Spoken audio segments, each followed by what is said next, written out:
fighter could walk into the White House worth a few $1,000,000 and walk out worth 100 million, not because of the purse, not because of the belt, but because of who's watching. And almost nobody in MMA is talking about it. Everybody's talking about who's fighting at the White House. Almost nobody is talking about what this event is actually worth. And that is a massive mistake, because UFC Freedom 250 is not just a fight card. It's the single biggest audience acquisition opportunity in UFC history. The kind of event where a fighter might make less money tonight, but become dramatically more valuable for the next 10 years. In this video, I'm going to break down why the purse is the smallest number in the equation, why this event works exactly like the Super Bowl halftime show, how one viral moment could generate 100 million in downstream value, and which fighters have the best chance to walk out of the White House with far more than a win. So stay with me till the end, because the fighters who understand this moment will get rich, and the ones who don't will fight on the biggest stage of their lives and still miss the opportunity. Because the fight is the product people see, the leverage is the product smart people monetize. But here's the part almost nobody understands yet. One fighter on this card has a much bigger financial opportunity than everyone else. Not because of the belt, not because of the matchup, but because of how the audience sees them. And by the end of this video, you'll understand exactly who that fighter is and why this one night could completely change their career. But to understand that, we first need to talk about the economics of attention. And the best example of that comes from somewhere unexpected, the Super Bowl halftime show. Let me start with a comparison that makes this crystal clear. Artists like Beyonce, Usher, Kendrick Lamar, they perform at the Super Bowl for free, not low pay, free. The NFL pays them union scale about $1,000 per day. So why do they do it then? Beyonce performs the Super Bowl for $1,000 because 126 million viewers is worth more than any performance fee. Here's what happens after a Super Bowl halftime show. Usher in 2024 received 550% increase in Spotify streams. He went from 3 sponsorship deals to 17 deals. Rihanna in 2023, 140% increase in streams, 42 million YouTube views in 72 hours. Sponsorships doubled.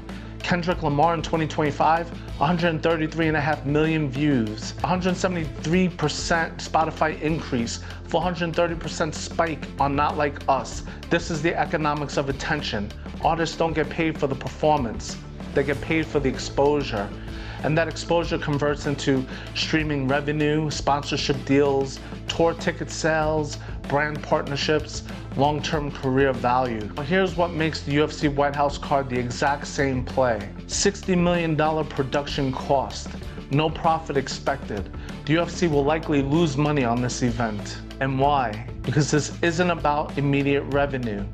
It's about brand building. It's about attention. It's about creating a platform fighters will remember for the rest of their lives. The UFC is spending $60 million and expects to lose money. This isn't business, this is branding. The UFC White House event is now real. The card is public. Ilia Topuria versus Justin Gaethje, Alex Pereira versus Cyril Gane, Sean O'Malley, Michael Chandler, Bo Nickel. Real names, real stage, real leverage. So the real question is, who understands what this event actually is? Because the fighters who treat this like a normal fight night are thinking way too small. Let me break down what the White House card actually is. June 14th, 2026, Flag Day, America's 250th anniversary celebration. Here's the setup. 3,000 to 4,000 live attendees on the South Lawn. 85,000 fans at the Ellipse watching on giant screens. CBS and Paramount Plus broadcast. Only 6 to 7 fights total. And here's the crazy part. The fighters will walk from the Oval Office to the octagon with the White House as the backdrop. This has never happened in combat sports history. Now here's what makes this different from every other UFC event. The audience. Most UFC events draw 500,000 to approximately 1 million viewers. Big pay-per-views generate 1.5 to 2 million, but the White House card, this will be seen by mainstream news networks, political audiences, casual sports fans, international viewers, people who have never watched MMA before. The White House card won't just be watched by MMA fans. It'll be watched by people who have never seen a UFC fight in their lives. The estimated global audience will be up to 20 million viewers and maybe more. That's 10 to 20 times a normal audience in one night. This is the Super Bowl of MMA. And just like the Super Bowl halftime show, fighters aren't being paid what they're worth. They're being paid in exposure. Let's break down the $100 million claim, because people hear that number and think it's exaggeration, but it's not. Here's how the math works. Scenario 1, the viral knockout. Fighter delivers a spectacular knockout on the White House lawn, on the biggest stage in MMA history. That clip gets 50 to 100 million views, global media coverage, viral social media circulation. Before the event, 2 to 3 sponsorship deals, $50 to $200,000 each. After a viral moment, 10 to 15 deals, $500,000 to $2 million each. That's 5 to 10 million per year over 10 years. That's $50 to $100 million. One viral knockout could 10x your sponsorship value for the next decade. Scenario 2, the star-making performance. You don't even need a knockout, just steal the show. Look at Nate Diaz after he beat Conor McGregor. He went from $20,000 show money to $2 million in guarantees. And why? Because he became a star. The right performance changes everything. If a fighter wins spectacularly on this stage, they stop being a fighter and they become a cultural figure. That equates to late night TV appearances, brand deals, book deals, acting roles, business ventures. Crossover appeal is worth more than any fight purse. So this is not a fight card, it's a platform, and platforms change the math. A normal fight pays you what you do that night. A platform pays you for what happens after that night, for the new followers, the new sponsorship leverage, the new media reach, the new interviews, the new brand value, the new business opportunities. That's why smart performers in the other industries have always understood this game. There are stages so big that the appearance fee becomes the smallest number in the equation. And UFC Freedom 250 is that kind of stage, because this event is not being sold only to hardcore fight fans. It's being sold to history, media, politics, sports culture, and spectacle all at once. Reuters reports the event was announced during UFC 326 and is being positioned as part of the America 250 celebration. Let's make this simple. If an ordinary, ambitious person was told, you can spend 20 minutes live on one of the most talked about stages in sports in front of millions, with media companies, sponsors, executives, power players all paying attention to you, and the cost was passing on an extra $50 or even $100,000 in immediate pay, they would say yes in less than a second, because audience acquisition normally takes years, sometimes decades. And at this event, it can happen in one night. That is the whole game. Cash is an immediate source. Attention compounds. Exposure can be turned into money again, again, and again. And the fighters who understand that are the ones who can leave the White House worth multiples of what they were worth when they walked in. Now let's get to the real part. Which fighters are actually positioned to monetize this? Because not everyone on the card has the same upside. And this is where most people get lazy. They look at the rankings, belts, odds, fan loyalty even, but that's not enough. You have to ask a better question. Who has the best combination of stage, style, personality, and viral potential? That's the formula. Not just who wins, who can convert the White House into future money. Let's start with Ilia Topuria. Topuria is already elite, already champion level, already very dangerous, and now he's booked to unify the lightweight title against Justin Gaethje in the main event. That matters because the main event carries the biggest built-in audience. If Topuria wins spectacularly on this stage, he stops being a great fighter, MMA fans know. He becomes the guy who closed the White House card. That is a completely different level of brand memory. And because he is already an excellent performer with real finishing credibility, he has one of the cleanest paths on the whole card to turning skill into stardom. Then there's Justin Gaethje. This is where it becomes really interesting, because Justin Gaethje may not be the safest bet to win, but he may be one of the safest bets to create violence. Reuters reports he enters this event as the interim lightweight champion opposite Topuria in the unification bout. His entire brand is chaos, pain, action, damage, momentum.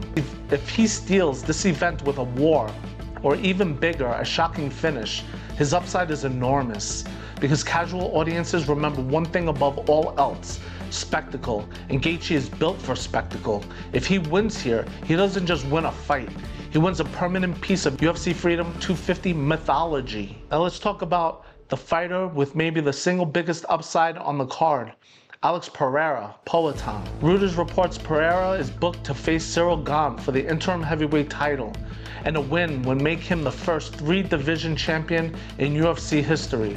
This is absurd leverage, because now you're not just talking about a win, you're talking about history. You're talking about headlines that write themselves. You're talking about a man known for frightening knockout power stepping onto the White House lawn and potentially becoming a 3-division UFC champion. That is not just a fight story, that is a cultural sports story. And those stories are worth more.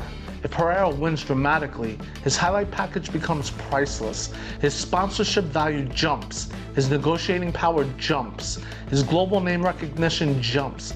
This could be the most financially important night of his entire career. Sean O'Malley is different. His upside comes less from history and more from branding. Reuters lists O'Malley against Ayman Sahabi on the card. O'Malley already understands modern attention, the look, the aesthetic, internet native branding, a young audience. If he gets a flashy finish on this card, he's one of the easiest fighters on the entire roster to monetize afterward, because he doesn't need to become somebody else. He just needs a perfect White House moment. And if he gets it, the youth market sponsorship lane opens even wider for him. Bo Nickel is another one to watch. Reuters list him against Kyle Dawkins. Bo has something advertisers and mainstream media love: a simple and translatable narrative, American wrestling pedigree, rising UFC figure, easy storyline, clean explanation, and that matters, because broad audiences need fast narratives. Bo gives them one. And Michael Chandler, meanwhile, he's on the card against Mauricio Ruffi. Chandler's path is different. He's not building off mystery, he's building off volatility. If he creates chaos, he can still monetize the spectacle even this late in his career, because chaos sells, especially on a card like this. So here's the strategic reality. If you are a fighter on this card and all you are thinking about is tonight's purse, you are thinking like an employee, not an owner. Owners think in leverage, in downstream value, in the next 10 years, not just the next 10 days. That's why the smartest fighters would absolutely be willing to give up some short-term pay for this stage, because the right 20 minutes at the White House can be worth more than years of nominal or normal fighting income. And here's the brutal truth. A fighter who goes out there and coasts to a forgettable decision may technically get the same appearance fee, but economically, they wasted their opportunity, because the value is not in being there. The value is in stealing the moment. So this is the real lesson of UFC Freedom 250. The paycheck is not the prize. The platform is. Most fighters spend their whole entire lives trying to build relevance, one performance at a time, one city at a time, one fan at a time. But this event compresses all of that into one night, one global spotlight, one chance to make millions of people remember your name. And for the fighter who understands that, this is not a booking. This is not even just a fight. This is a life-changing audience acquisition event. $1 million check is nice. A career-changing audience is better. That's the difference between getting paid and becoming valuable. So let me bring this all together. June 14th, the White House. Most people will see this as a fight card, but the fighters who understand the moment, they will see something else. This is the Super Bowl halftime show of MMA, and the fighter who steals the show could turn one night into a lifetime of value. Paycheck is temporary. The platform can change your life. So tell me in the comments, which fighter has the most to gain from the White House card? Is it Pereira, Topuria, Gaethje, maybe even O'Malley, Bo Nickel. Subscribe if you want more breakdowns like this. Hit the bell so you don't miss the next one. And watch the next video if you want to understand how the UFC is turning spectacle into economic power. Because here at I Break Boundaries, we don't just look at the fight, we look at the hidden value underneath it all. Stay curious, stay fearless, and keep breaking boundaries.